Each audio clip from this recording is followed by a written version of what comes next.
Hi, I'm Paul from the Studio Rats. In this series of videos, we're looking at the effects inside the Boss Katana. Now, I've had quite a few requests asking how I record the Boss Katana to make these videos. So I'm going to show you that today. If you like what we do, it would really help us if you liked and subscribed.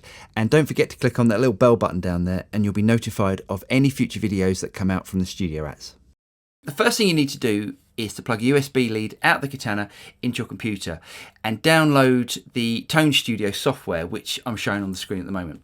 Now, I use 3 different DAWs to record as I do different jobs on all 3 different DAWs. I've got Pro Tools, I've got Logic, and my DAW of choice is Studio One. Now, the reason I use Studio One is because it's so versatile in recording items like the Katana. So let's show you how to do that. If I go over to Studio One, so now I'm in Studio One, I need to open my audio devices so I can choose where the audio is coming from. So if I click on Studio One and go to Preferences, as you can see here, I've got 2 different items. I've got a playback device and a recording device. And this is what makes Studio One so versatile, as you can have a different recording device than your playback device. So what that means is that I can plug the Katana USB into the computer, play into the Katana, but monitor through my sound card. So at the moment I'm using a Universal Audio Apollo, but it doesn't matter if you haven't got Universal Audio Apollo, it will work through any audio interface.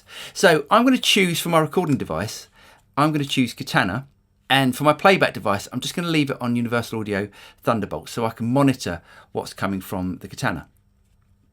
Okay, click OK.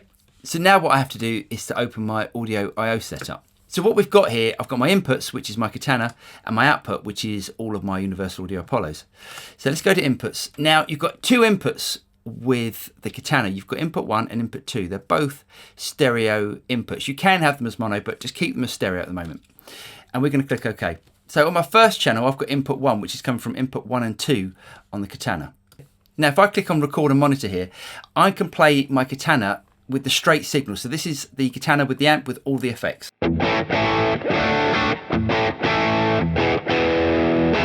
Now my input 2 is coming from inputs 3 and 4 out the Katana USB. Now what this is a clean signal. So this is like a DI'd signal, which is pretty uninspiring. But what we can do with that is we can use all the various different amp simulators that you can get in software form. So for this, I'm going to be using Ampire, which comes in Studio One.